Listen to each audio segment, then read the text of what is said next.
नमस्कार दोस्तों, मैं हूं शिवम और फिर से आपके लिए लेकर आया हूं एक और नया ऐतिहासिक वीडियो। तो पूरी जानकारी के लिए वीडियो के आखिरी तक हमारे साथ बने रहें। और अगर आप अभी तक हमारे चैनल पर नए हैं और आपने हमारे चैनल को सब्सक्राइब नहीं किया तो चैनल को सब्सक्राइब करके बेल आइकॉन दबाना ना भूलें, क्योंकि हम आपके लिए ऐसे ही ऐतिहासिक वीडियो लाते रहते हैं। आज की वीडियो में हम बात करेंगे हिंदी भाषा के इतिहास से लेकर आज तक के आए हुए बदलावों की। बहुत से लोगों का ऐसा मानना है कि हिंदी भाषा भारत की राष्ट्रभाषा है, लेकिन भारत में किसी भी भाषा को राष्ट्रभाषा का दर्जा नहीं दिया गया है। हाँ, लेकिन भारत की कुल जनसंख्या के लगभग 57% लोग हिंदी जानते हैं। इसलिए हिंदी भारत में सबसे ज़्यादा बोली जाने वाली और समझी जाने वाली भाषा होने से हिंदी को राज्य भाषा का दर्जा प्राप्त है। क्योंकि भारत के कई बड़े राज्य जैसे कि उत्तर प्रदेश, छत्तीसगढ़, हरियाणा, हिमाचल प्रदेश, बिहार, राजस्थान, उत्तराखंड, दिल्ली और झारखंड में हिंदी भाषा एक प्रमुख भाषा के रूप में अपना स्थान बना चुकी है। हिंदी वास्तव में फारसी भाषा का शब्द है जिसका अर्थ हिंद से संबंधित है। हिंदी शब्द की उत्पत्ति सिंधु या सिंध से हुई है। ईरानी भाषा में सा का उच्चारण हा किया जाता है। इस प्रकार हम कह सकते हैं कि जो भाषा सिंध में बोली जाती थी उसे बाद में हिंद और आगे जाके उस भाषा का नाम हिंदी पड़ा। हिंदी भाषा का मूल उदय संस्कृत भाषा से हुआ है।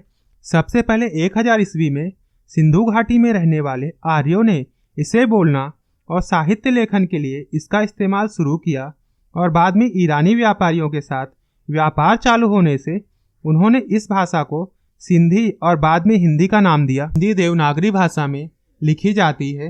हिंदी से पहले भारत में 1500 ईस्वी पूर्व से लेकर 1000 ईस्वी पूर्व तक मुख्यतः संस्कृत प्रमुख भाषा के रूप में बोलचाल की भाषा और वेदों और उपनिषदों को लिखने की प्रमुख भाषा के रूप में प्रयोग की जाती थी, जिसमें भी संस्कृत भाषा को मुख्यतः 2 भागों में बांटा गया था, जो हैं वैदिक संस्कृत और लौकिक संस्कृत। वैदिक संस्कृत भाषा में वेद और उपनिषदों की रचना की गई, जबकि लौकिक संस्कृत में दर्शन ग्रंथों की रचना की गई, जैसे कि रामायण, महाभारत, अनेकों प्रकार के नाटक और संस्कृत भाषा का व्याकरण। संस्कृत भाषा बोलने और समझने में कठिन हुआ करती थी, जिस कारण पाली भाषा अस्तित्व में आई। भारत में 500 ईस्वी पूर्व से लेकर पहली शताब्दी तक पाली भाषा भारत की प्रमुख भाषा बनी रही। ज़्यादातर बौद्ध ग्रंथों की रचना भी पाली भाषा में ही की गई है। पाली भाषा का प्रभाव कम होने के बाद पहली शताब्दी से लेकर 500 ईस्वी तक अनेकों प्रकार की स्थानीय भाषाओं का विकास हुआ, और इन भाषाओं का ही लगभग 1000 ईस्वी तक बोलचाल की भाषा के रूप में उपयोग किया जाता था।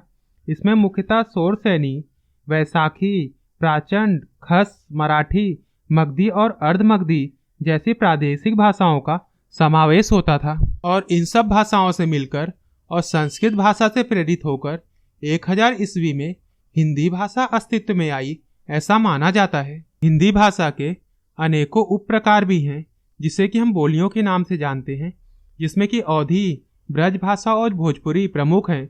इन बोलियों का इस्तेमाल करके कितने ही महान साहित्यकारों ने अनेक महान साहित्यों की रचना भी की है। हिंदी भाषा के मुख्य प्रमुख बोलियों में से अवधी, भोजपुरी, ब्रज भाषा, मालवी, खोरन, राजस्थानी, कन्नौजी, हरियाणवी आदि बोलियों का समावेश होता है। यह सब बोलियां भी हिंदी भाषा के ही एक प्रकार हैं। हिंदी भाषा के शब्दावली को मुख्यतः 4 भागों में बांटा गया है, जिसमें कि तत्समय शब्द, तद्भव शब्द, देहज शब्द, देशज शब्द और विदेशी शब्दों का भी प्रयोग किया जाता है। हिंदी आज दुनिया की तीसरी सबसे ज़्यादा बोली और समझी जाने वाली भाषा है। आज हिंदी भाषा न भारत ही बल्कि दुनिया के अन्य देशों के लोगों द्वारा भी काफ़ी ज़्यादा पसंद की जाने वाली भाषा बन गई है। आज बॉलीवुड के गाने पूरी दुनिया में सबसे ज़्यादा लोकप्रिय संगीत बनते जा रहे हैं। आज भारत के अलावा भी Pakistan, Bhutan, Nepal, Bangladesh, Sri Lanka, Maldives, Myanmar, Mauritius, Britain और भी कितने ही देशों में हिंदी को समझने और बोलने वाले लोगों की संख्या लगातार बढ़ती जा रही है। आज टेक्नोलॉजी और सूचना का प्रसारण के क्षेत्र में भी हिंदी भाषा का इस्तेमाल लगातार बढ़ता ही जा रहा है। अब हिंदी भाषा का इस्तेमाल अनेकों इलेक्ट्रॉनिक उपकरणों में भी किया जाने लगा है। गूगल की 19 अगस्त 2009 की एक रिपोर्ट के हिसाब से 2004 से लेकर 2009 तक इन 4 सालों में हिंदी भाषा में इंटरनेट पर प्रसारित की जाने वाली जानकारियों में 94% तक की बढ़ोतरी देखने को मिली है। महात्मा गांधी हिंदी भाषा के सबसे बड़े प्रशंसकों में से एक थे।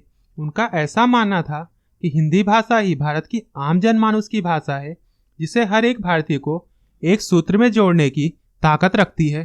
गांधी जी ही वो पहले व्यक्ति थे जिन्होंने हिंदी भाषा को भारत की राज्य भाषा बनाने की सर्वप्रथम वकालत की थी, जिस कारण आज़ादी के लगभग 2 साल बाद 14 सितंबर 1949 को हिंदी भाषा को भारत की राज्य भाषा का दर्जा दे दिया गया। ये अलग बात थी कि भारत का पहला हिंदी दिवस उसके 4 साल बाद 14 सितंबर 1953 में पहली बार मनाया गया।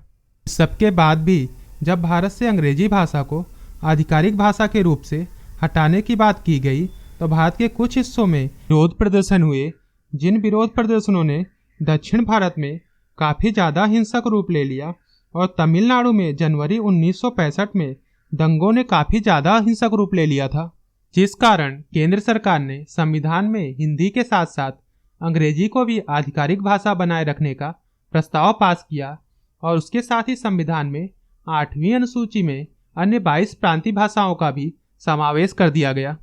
आइए अब जानते हैं हिंदी भाषा के बारे में कुछ खास बातें। हिंदी भाषा को देवनागरी लिपि में लिखा जाता है। इसे नागरी लिपि के नाम से भी जाना जाता है। हिंदी भाषा में कुल 11 स्वर और 33 व्यंजन होते हैं। हिंदी भाषा को बाईं ओर से दाईं ओर की ओर लिखा जाता है। अंग्रेजी भाषा में बोले जाने वाले अनेकों अत्याधुनिक शब्द हिंदी भाषा से लिए गए हैं। हिंदी भाषा के इतिहास पर पहले साहित्य की रचना किसी भारतीय ने नहीं बल्कि एक फ्रांसीसी लेखक ग्रासिंदा तैसी ने की थी। 1977 में भारत के तत्कालीन विदेश मंत्री अटल बिहारी वाजपेयी ने पहली बार संयुक्त राष्ट्र सभा को हिंदी में संबोधित किया था। अमेरिका के ही 45 विश्वविद्यालयों में और पूरे दुनिया के 176 से अधिक विश्वविद्यालयों में हिंदी भाषा प्रमुख भाषा के रूप में पढ़ाई जाती है। हिंदी हमारी राज्य भाषा है, इसीलिए हिंदी का हम सबको सम्मान करना चाहिए। हिंदी ही वो भाषा है जिससे हमारा पूरा देश एक सूत्र में बंधा हुआ है। हमारे देश में कई ऐसे लोग भी हैं जिनको हिंदी बोलने में भी शर्म आती है, तो एक भारतीय होने के कारण हमारा यह फर्ज बनता है कि हम हिंदी को एक नई ऊंचाइयों तक ले जाएं और विश्व स्तर पर हिंदी भाषा को एक नई पहचान दिलाएं। अगर आपको हमारा वीडियो पसंद आया हो तो वीडियो को लाइक, कमेंट और शेयर करना ना भूलें, ताकि मैं आपके लिए ऐसे ही वीडियो लेकर आता रहूं। तो मिलते हैं हमारे अगले वीडियो में। जय हिंद, जय भारत, वंदे मातरम।